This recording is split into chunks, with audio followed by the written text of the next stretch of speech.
او بیا خصوصا د 63 حلقې د مختلفو یونین کونسلو نه راغلي د پارټۍ مشرانو عزتمندو ځوانانو دلته کې راغلي د قومي وطن پارټۍ کارکنانو زه ستاسو او د مشر په منځ کې ډېر زیات نه حل کېدل غواړم ځکه چې زه غواړم چې هغوی تفصیلي تاسو سره خبرې وکړي خو زه په دې موقع باندې اسرار خان ظاهرشاه خان او د 63 حلقې تنظیم او کارکنانو له په یو کامیاب کنونشن باندې مبارکي ورکوم د 4 ورځو په نوټس باندې دا کنونشن ایښودل شوي دی او په 4 ورځو کې دې کنونشن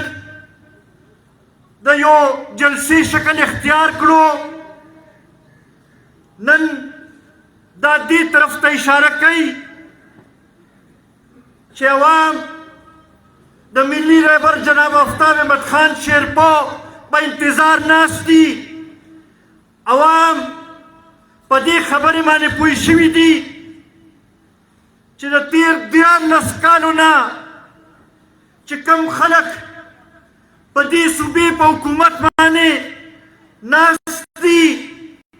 د هغوی څه کارکردګي نشته نن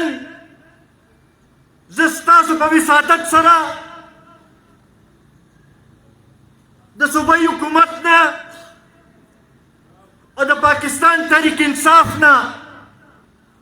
یو څو سوالونه کول غواړم د هغې جواب پتې غواړم زه ترې دا تپوس کول غواړم چې د دې ملک په تاریخ کې د دې صوبې په تاریخ کې 14 کاله مسلسل یوې پارټۍ ته موقع نه ده میلاو شوې داسې ده او که نه په دې کې چې یاره مرکز کې زموږ حکومت نشته او صوبې کې موږ کوشش کوو بیا په 2018 کې په مرکز کې حکومت راغی او په صوبې کې حکومت راغی په 2024 کې مو ته دا صوبه حواله کړی شوه نن زموږ د صوبې حکمرانانو ته چې په پنجاب کې د امتیاګانو سره څه لږ زیاتې وشي نو د هغې لپاره خو ټایم شته چې وزیر اعلی صاحب او ټول امپیګان او وزیران جلوس جوړ کړي او لاهور ته لاړ شي او د هغوی تپوس وکړي خو زما د صوبې هغه غریب خلک چې هغه د دهشتګردۍ ښکار دي د هغوی روزانه په بنیاد باندې وینې تویېږي لګیا دي په جنوبي اضلاع کې د 2 بجو نه پس ته عملاً د حکومت عملداري نه وي پولیس مخامخ نه راځي هر یو اداره چې دا هغه بنده شي زموږ خلکو ته تحفظ نه دی حاصل د هغوی لپاره زموږ د دې حکمرانانو سره ټایم نشته نو زه ترې دا تپوس کوم چې آیا دا ستاسو ذمواري نه جوړېږي چې دې طرف ته هم توجه ورکړئ دا زه منم چې دا د هرې پارټۍ حق دی چې هغه خپل سیاسي مقاصد لپاره آواز اوچت کړي هغه د خپل قیادت لپاره آواز اوچت کړي خو چې یو ذمواري درته میلاو شي نو د هغې بیا څه فرایض هم وي چې هغه سرته رسول وي آیا دا د صوبایي حکومت په فرایضو کې نه راځي بیا ورسره زه دا تپوس هم کوم چې 14 کاله مسلسل حکومت تاسو تیر کو او 900% زموږ صوبې په قرضو کې اضافه وشوه د دې تپوس به موږ له چا نه کوو نن 14 کاله ستاسو د حکومت وشو کرپشن داسې ځای ته رسېدلی دی چې سرکاري پوسټینګ ټرانسفر چې کېږي نو د هغې سره دا خبر راوځي چې دومره ورکړی شوي او دومره ورکړی شوي چې نوکري چاته ملاویږي نو چې ته تپوس کې نو وایي چې یاره دومره لکه مې ورکړې او دومره لکه مې ورکړې. نن مونږ داسې تپوس کوو چې ولې دې کرپشن کې اضافه وشوه د دې مونږ له جواب راکړئ. بیا ته دا تپوس کوو چې 14 کاله مسلسل تاسو حکومت وکړو زمونږ دې صوبې کې د ترقۍ دا پایه چې ده دا ولې جام شوې ده ولې ودرېدلې ده ځکه چې مونږ ته ترقیاتي کار چې دی په هېڅ ځای کې نه ښکاري.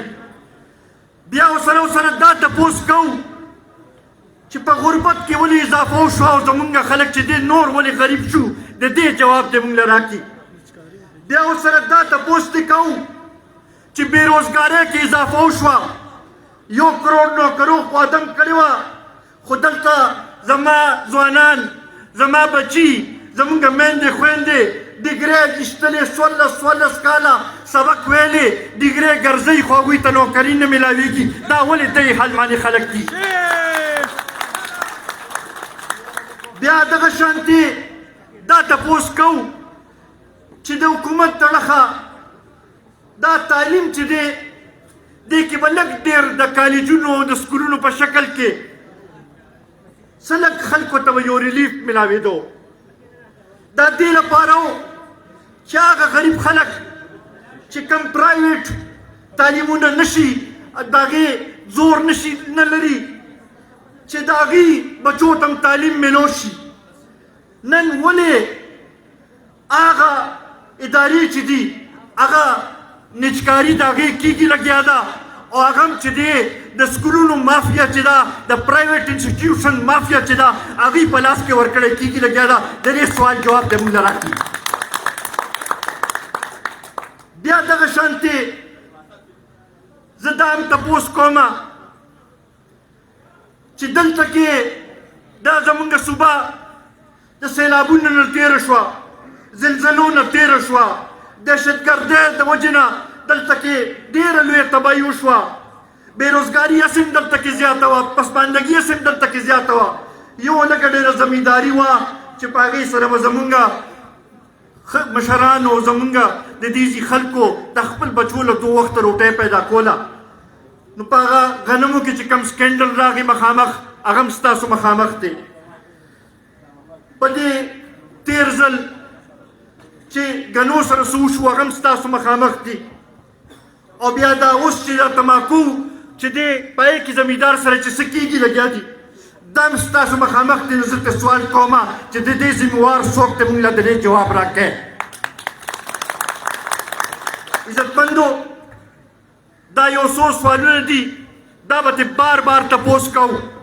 او هغې پورې به بارام نه کېږي څو پورې چې د دې جواب موږ ته نه میلو شوی. قومي وطن پارټۍ کارکنانو ته د کم از کم دا پته ده هغوی سره دا جواب شته ځکه چې دلته کې نااهله حکمرانان مسلط دي داسې حکمرانان مسلط دي چې هغوی د عوامو فکر نه لري هغوی د عوامو درد نه لري. نن ځکه د خلکو سترګې چې دي هغه د قومي وطن پارټۍ او د ملي رهبر جناب آفتاب احمد خان شیرپا ډخته دي ځکه چې هغه د دې خیبر پښتونخوا معمار دی د دې صوبې د ترقۍ سفر چې دی د سره شروع شوی دی او انشاءالله ستاسو په وساطت د صوبې خلکو ته دا پیغام ورکول غواړو چې قومي وطن پارټۍ کارکنان به تاسو سره په هر موقع باندې په هر ځای کې شانه بشانه ولاړ وي. ډېره